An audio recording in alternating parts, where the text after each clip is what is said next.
मसलाहरु अलिक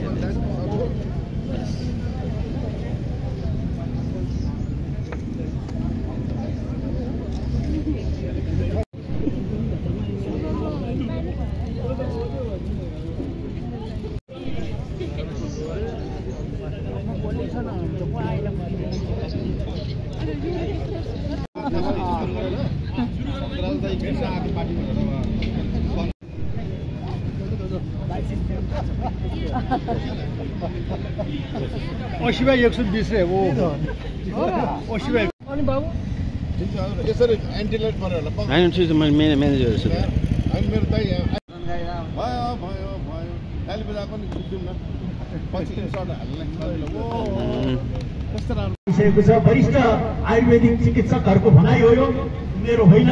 त्यसकारण म आसन ग्रहणका लागि प्रचण्ड राणा समाजसेवी उहाँलाई हार्दिक अनुरोध गर्दछु। भन्नुभएको छ म डाक्टर सिर्जना सबै राजकर्णिकार समाज आदरणीय भाउजूहरू दाइहरू र यहाँ आयुर्वेद भन्नेबित्तिकै आयु र दुईवटा शब्द मिलेर बनेको हुन्छ।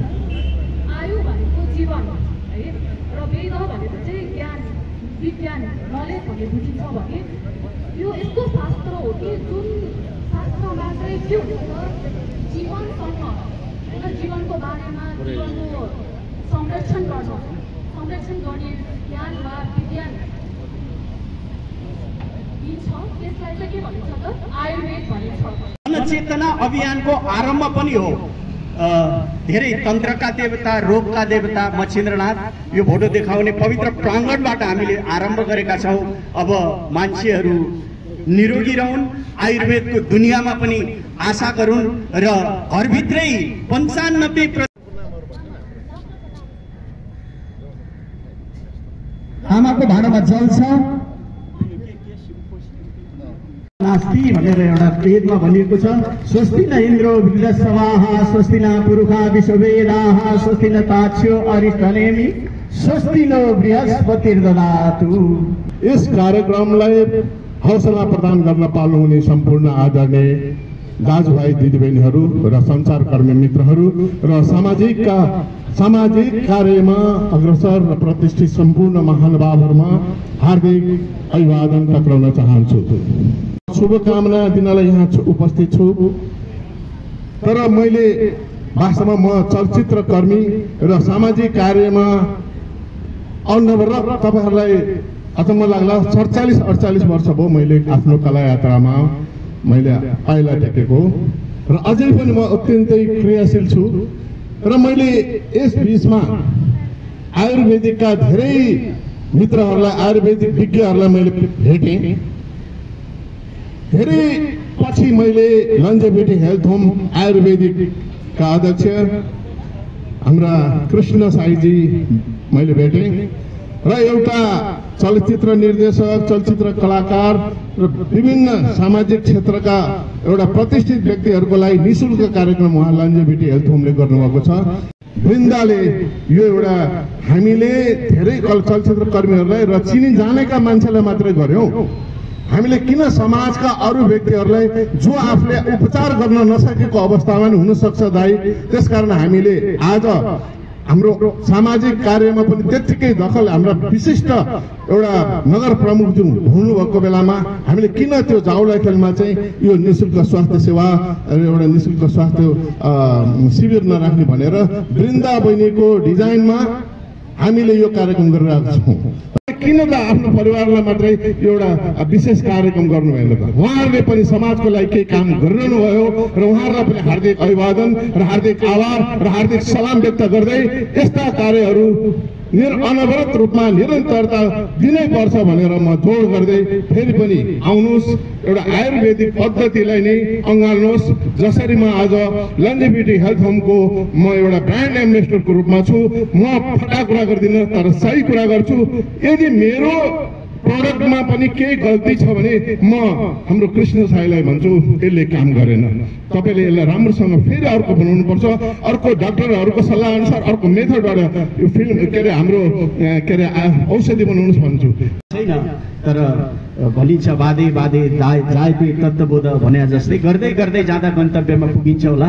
आज हामीले यो सोच बनायौँ। राजकर्णिकारसँग मेरो एउटा घनिष्ठ नाता छ। म मछिन्द्र स्कुल पढ्दै गर्दा टङ्गलमा रामभण्डार लक्ष्मी राजभण्डारी दाईको घरमा बस्थेँ।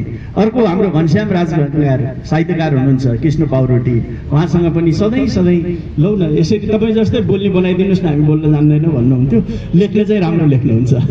ललितपुर महानगरपालिका 4 को तर्फबाट हजुरहरूलाई यस ठाउँमा स्वागत गर्न चाहे र हजुरहरू आएर यस ठाउँमा हेल्थ क्याम्प गरेर हाम्रो नगरवासीलाई सेवा दिनुभएकोमा ललितपुर महानगरपालिका र ललितपुर महानगरपालिका 4 को तर्फबाट धेरै धेरै धन्यवाद दिन चाहन्छु र तपाईँ यस कार्यक्रमको पूर्ण सफलताको पनि कामना गर्न चाहन्छु।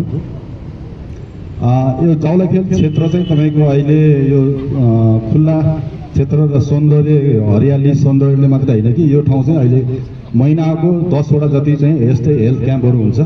यो एउटा हेल्थ क्याम्प गर्ने एउटा हबको रूपमा पनि विकसित भइरहेछ र यस ठाउँबाट चाहिँ धेरै महानगरवासीहरूले चाहिँ यो स्वास्थ्य सम्बन्धी सेवा लिइरहनु भएको छ र आज पनि यो आयोजक संस्थाले यस ठाउँमा आएर स्वास्थ्य शिविर गरेर नगरवासीहरूलाई स्वास्थ्य सम्बन्धी सेवा दिनुभएकोमा धेरै धेरै धन्यवाद दिँदै तपाईहरूको यस कार्यक्रमको पनि पूर्ण सफलताको कामना गर्दै बिदा हुन्छु। हस्त नमस्कार गरिकन आजका प्रमुख अतिथि आदरणीय ललितपुर महानगरपालिकाका प्रमुख सीतारामजी पनि हुनुहुन्छ है।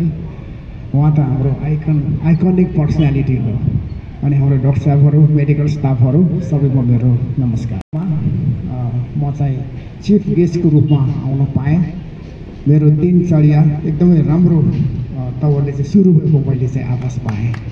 त्यसको निमित्त आयोजक मित्रहरूलाई धेरै धेरै धन्यवाद। र 2 in 1 भयो। उता राजकर्णिकार समाजको पनि ब्लड डोनेसन, यता चाहिँ हाम्रो लन्जिटिभिटीको हेल्थ क्याम्प, तसर्थ यो ज्यादै महत्त्वपूर्ण कार्यमा सरिक हुन पाएकोमा I am more than happy, I am over the moon, एकदम खुसी भएँ। तसर्थ यो आयोजक मित्रहरूलाई धेरै धेरै धन्यवाद। मर्निङ सोज डे भने जस्तै तपाईँहरूको कार्यक्रम चाहिँ मैले यसो हेर्दाखेरि चाहिँ सफल भइसकेको मैले आभास भएको छु। हाम्रो डाक्टर साहबहरू दे आर क्वाइट बिजी, यहाँले धेरै राम्रो काम गर्दै हुनेछ। यहाँहरू सबैलाई चाहिँ महानगरपालिकाको तर्फबाट र मेरो स्वयं व्यक्तिगत तर्फबाट पनि यहाँलाई धेरै धेरै धन्यवाद छ। अब मैले मेडिकल सेक्टर त्यसमाथि पनि आयुर्वेदिक मेडिकल सेक्टरमा चाहिँ मलाई त्यति धेरै ज्ञान छैन, किनभने म हेल्दी छु। हेल्दी भएको नाताले मैले औषधि खानु परेको छैन। मैले भर्खर ब्लड प्रेसर चेक गरेको, हाम्रो बहिनीले भन्नुभयो मोर देन पर्फेक्ट।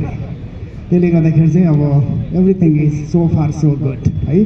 त्यसले गर्दा मैले औषधि खानु परेको छैन र यसले गर्दाखेरि चाहिँ मलाई धेरै औषधिहरूको नाम पनि आउँदैन। कुरा के हो त भन्दाखेरि अब यो ललितपुर महानगरपालिका यसको चाहिँ भूगोल ठुलो छैन, सानो छ। It comprises just 36.2 square kilometre. त्यो भनेको चाहिँ 6 by 6 36 city. It's very small. तर यहाँको पपुलेसन डेन्सिटी भनेको चाहिँ ज्यादै अचाकले बढी छ। यो लास्ट सेन्सस टेकन इन 78 सालको सेन्सस अनुसार हाम्रो पपुलेसन भनेको लगभग 3 लाख छ। तर business population if you include the business population it comes around 1 million, लगभग 10 लाख मान्छे हुन आउँछ। त्यसैले सानो ठाउँ छ, पपुलेसन बढी छ, त्यसैले धेरै नै डेन्सली अकुपाइड छ। यो भन्दै गर्दा हाम्रोमा कुनै पनि काम गर्नको निम्ति साह्रै गाह्रो छ। तरै पनि हामीले चाहिँ धेरै हाम्रो उद्देश्यहरू रहँदै पनि मैले यहाँहरूसँग चाहिँ एउटै कुरा मात्रै प्रकाश पार्न चाहेँ। I just want to convert this city into a smart city. यो सहरलाई चाहिँ हामीले एउटा स्मार्ट सिटीको रूपमा हामीले अगाडि बढाउन खोजेका छौँ। तर अहिले वाट इज स्मार्ट सिटी भनेर कसैले सोधिने गर्नुभयो भनेदेखि यसको चाहिँ डेफिनेसन अपरम्पार छ, धेरै गाह्रो छ। जस्तोसुकै मै हुँ भन्ने स्मार्ट सिटी भएको सहरहरू न्युयोर्क होस्, टोकियो होस्, कि उहाँहरूकोमा चाहिँ पूर्ण विराम लाग्दैन। It goes on and on and on, जहिले पनि गइरहेकै हुन्छ, गर्नुपर्ने काम थुप्रो हुन्छ। तर अब हामीले यो सहरलाई चाहिँ स्मार्ट सिटी बनाउने भन्ने अन्तर्गत हामीले चाहिँ मुख्यतया यो सहरलाई चाहिँ एउटा लिभेबल सिटी बनाउनुको निमित्त गर्नुपर्ने काम कुरोहरूमा चाहिँ हामीले गर्दै आइरहेका छौँ। त्यसमा चाहिँ हामीले प्राथमिकरण गरेका छौँ। त्यो भनेको चाहिँ फर्स्ट अफ अल हामीले चाहिँ यसलाई एउटा ग्रिन क्लिन हेल्दी सिटी बनाउने यो हाम्रो प्लान हो। अब ग्रिन यहाँले देख्नुभएकै छ, अघि पूर्ववक्ता मित्रहरूले पनि भनिसक्नुभयो कि ललितपुर हामीले चाहिँ we just want to convert this city into a green city. त्यसको निमित्त हामीले रोप्न मिल्ने हदसम्मको ठाउँहरूमा चाहे त्यो सडकको दायाँ बायाँ किन नहोस् हामीले वृक्षारोपण गरिसकेका छौँ। कुरा होइन, त्यसलाई हुर्काउनुपर्छ। त्यो हुर्काउने काम भनेको महाभारत हो, गाह्रो छ। अघि भने जस्तै यहाँको डेन्सिटीको कारणले गर्दाखेरि झनै गाह्रो छ। यहाँ चाहिँ ट्राफिक जुन यो ट्राफिक मुभमेन्ट छ, गाडीहरूको जुन किसिमको मुभमेन्ट छ, 2 व्हिलर्स 4 व्हिलर्सको पपुलेसन हेर्ने हो भनेदेखि अझ बढी छ। त्यसले गर्दाखेरि त्यतातिरको म्यानेजमेन्ट पनि साह्रै गाह्रो छ। तरै पनि हामीले चाहिँ रुख रोपिसकेपछि यसलाई हुर्काउनुपर्छ भन्ने मान्यता अन्तर्गत रुख हुर्काउनको निमित्त चाहिने किसिमका पूर्वाधारहरूको हामीले चाहिँ मिनिमम व्यवस्थापन गरेका छौँ। त्यो रुखको दायाँ बायाँको रुखलाई चाहिँ हामी नुहाइदिन्छौँ। हाम्रो श्रीरामजीले चाहिँ यसको राम्रोसँग टेक केयर गरिराख्नु भएको छ। त्यसैले यहाँको कुनै पनि रुख बिरुवा हेर्नुहोस् धुलोले छोपेको छैन। कुनै पनि रुख बिरुवा हेर्नुहोस् दे लुक क्वाइट हेल्दी। यो आयुर्वेदिक औषधि खाए जस्तै हेल्दी रहेछ होइन। कसर्थ यस कारणले गर्दाखेरि हामीले चाहिँ ललितपुर महानगरपालिकाको प्रत्येक ठाउँमा हामीले हरियाली अभिवृद्धि गर्न हामी लागि परेका छौँ र हामी टु सम एक्सटेन्ट हामी चाहिँ सफल पनि भएका छौँ। एकचोटि हाम्रो वन मन्त्री शक्ति बस्नेतज्यूले चाहिँ एउटा कार्यक्रममा बोल्नुभएको थियो, नेपाल सरकारले 100वटा रुख रोप्यो भने 90वटा मर्छ अरे, तर ललितपुर महानगरपालिकाले 100वटा रुख रोप्यो भनेदेखि चाहिँ 90वटा बाँच्छ अरे। तर मेरो प्लान चाहिँ 100को 100 बचाउने हो। So that endeavour is going on and on र हामी यसमा पनि सफलता पनि प्राप्त गर्दै रहेको चाहिँ मैले यहाँसम्म निवेदन गरेँ। पालिका मेरो दोस्रो कार्यकाल हो। पहिलो कार्यकालको हाम्रो लगभग पहिलो बैठकमै हामीले एउटा के निर्णय गऱ्यौँ भने हाम्रोमा यहाँ चाहिँ ओपन स्पेस भनेको लेस देन 3% मात्रै छ। In order to be a smart city हामीलाई 10% ओपन स्पेस चाहिन्छ। हामी यहाँ छ 10% छ भनेपछि यो 10%लाई पनि हामीले राम्रोसँग व्यवस्थापन गरेन भनेदेखि त खत्तम हुन्छ नि त होइन। त्यसले गर्दाखेरि हामीले मेरो पहिलो कार्यकालको लगभग पहिलो बैठकमा हामीले के निर्णय गऱ्यौँ भने हामी कुनै पनि प्रति जग्गा ऐलानी जग्गा हामी कसैलाई पनि दिन्नौँ। माग्न आउने थुप्रो छ। नेपाल सरकारले एउटा ऐन बनाएको छ 2069 साल असारको 9 गते एउटा ऐन बनाएको छ। त्यसमा चाहिँ के भन्छ भने यस्तो किसिमको ऐलानी जग्गा प्रति जग्गा चाहिँ नेपाल सरकारले अथवा स्थानीय पालिकाको सिफारिसमा 30 वर्षको निमित्त रेन्ट आउट गर्न सक्ने, लिज आउट गर्न सक्ने। 30 वर्षको भयो भनेदेखि चाहिँ 3 वर्ष चाहिँ कन्स्ट्रक्सन पिरियड हुने र 40 वर्षसम्म पनि दिन सक्ने। 40 वर्षको भयो भनेदेखि चाहिँ कन्स्ट्रक्सन पिरियड 5 वर्षको हुने र त्यो फेरि रिन्यू गर्न मिल्ने भनेपछि त एकचोटि दिइसकेपछि सलाहलाई दिएको हुन्छ नि त। तसर्थ हामीले चाहिँ अहिलेसम्म कसैलाई पनि एक आना जग्गा पनि हामीले चाहिँ रेन्ट आउट गराउनको निमित्त सिफारिस गरेका छैनौँ। हार्दिक हार्दिक धन्यवाद तथा आभार आजका प्रमुख अतिथिज्यू। मैले अघि पनि भने स्वच्छ ललितपुर